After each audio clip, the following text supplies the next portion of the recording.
It's good afternoon, sorry. Good afternoon, everybody. Sorry, 2 minutes off. I want to thank Leader McCarthy for joining me today. As we look at the challenges facing our country and the direction things are going, we believe it is our responsibility to offer more than just an alternative. We have to unite around a bold, pro-growth agenda that will get our country back on track. And then we need to take that agenda to the American people. They deserve no less. So to have inclusive ideas, we need an inclusive approach. So today we are establishing 6 committee-led task forces that will take the lead in developing this agenda here in the House. These task forces will seek input from all of our members and their constituents. This will be a bottom-up process, an ambitious one as well. While the task forces will focus on different issues, their mission is one and the same, which is to be bold, to do what is necessary to get America back on track. The only way I see it is that we have been too timid around here for too long. We need to think beyond this president to 2017. We need to think about what it's going to take to save the American idea. A tax code that rewards work, a 21st century military that keeps us safe, a patient-centered healthcare system, bringing people out of poverty and into the workforce so that they can share their talents with the rest of our country, our society, restoring the separation of powers and reclaiming the Constitution. We need to offer the people a very clear choice so that we can get a mandate to fix the country's problems. This is the next step toward restoring a confident America. And I am very much looking forward to working with our colleagues and these task forces in the months ahead. With that, Mr. McCarthy. Well, I thank the Speaker, and as many of you were at our retreat. The Speaker challenged us to raise our gaze, to be bold, to look at the 21st century and how, not just to react, but to actually shape and change. So today we're going to roll out 6 new task forces, as the Speaker said. We'll put together, these task forces will be led bottom up.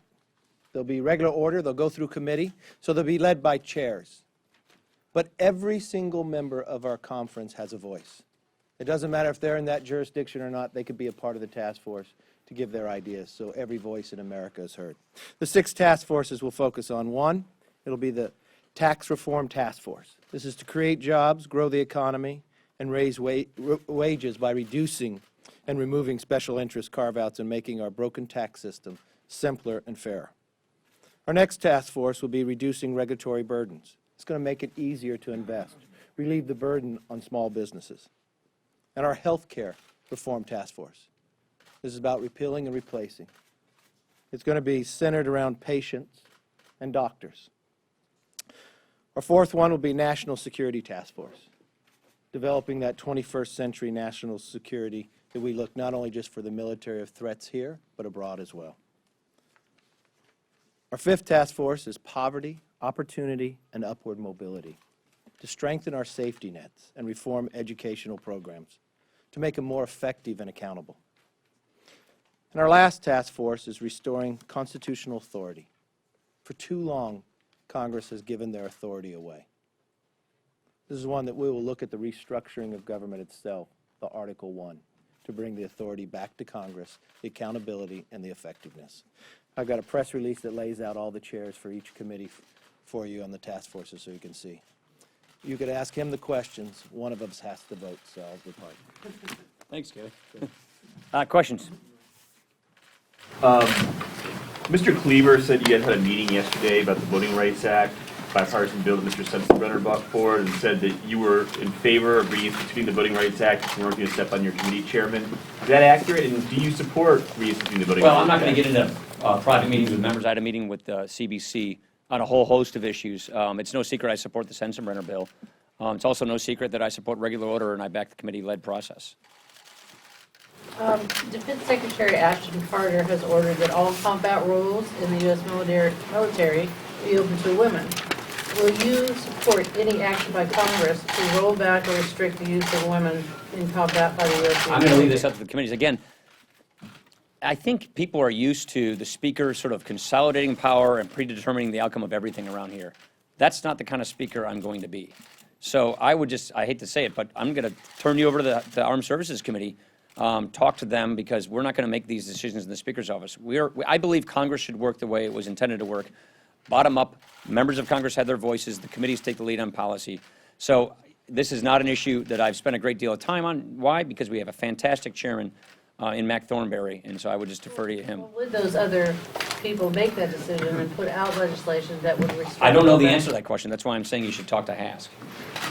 Yesterday, you said that you were calling for unity among Republicans, but during the vote yesterday, several of your conservative members were out there trying to whip against a budget that hasn't been released yet. So I'm wondering where things stand in that conversation and what your thoughts are. I think we're doing fine. Look, one thing I have some experience around here is putting together budgets and passing budgets. This is no different than any other year.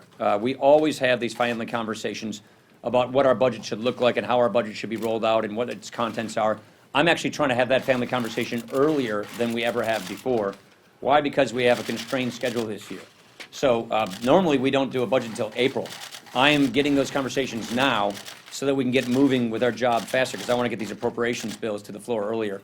So the kind of conversation we're having is the annual conversation. We're just having it in January and February instead of March and April.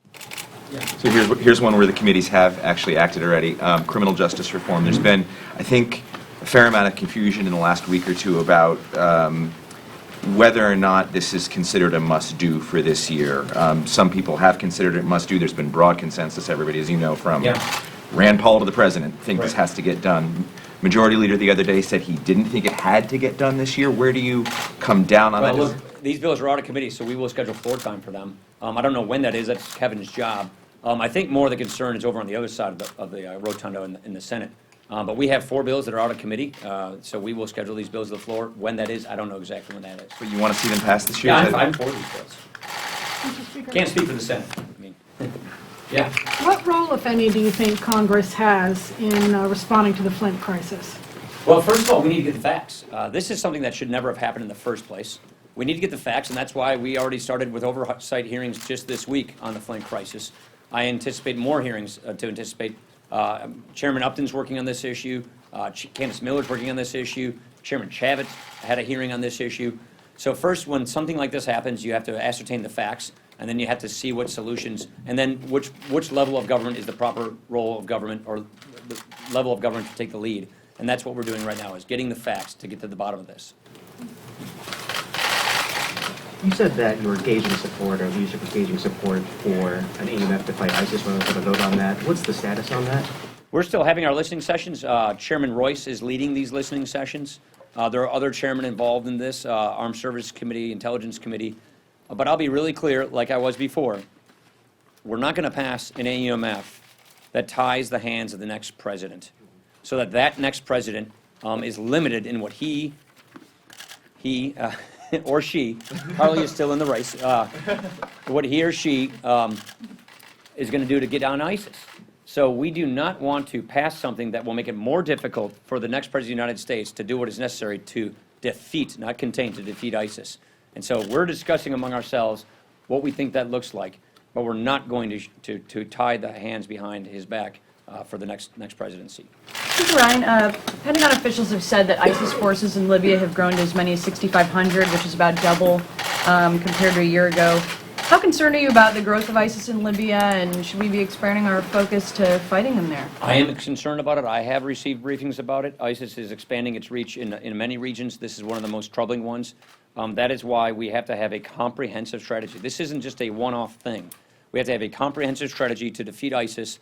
This is why in the NDAA, the Defense Authorization Bill, we passed a law requiring a comprehensive plan to defeat ISIS. We have yet to see that from the president. Last question, Speaker Ryan. On the congressional oversight and reviews of Hillary Clinton, Chairman Chaffetz has said he has new information that's going after federal records. But the FBI and Justice are already looking into this. Are you concerned that having Chaffetz, who's actively campaigning for Marco Rubio, will make this a more political probe? We're going to respect the FBI's investigation. The FBI Director James Comey is in the middle of an investigation. They have the tools they need to do it, so we will be respecting that investigation. Are you going Thank you. to suggest that he hold back? Super Bowl pick. I wish I could say Hayden, but it's probably the Panthers.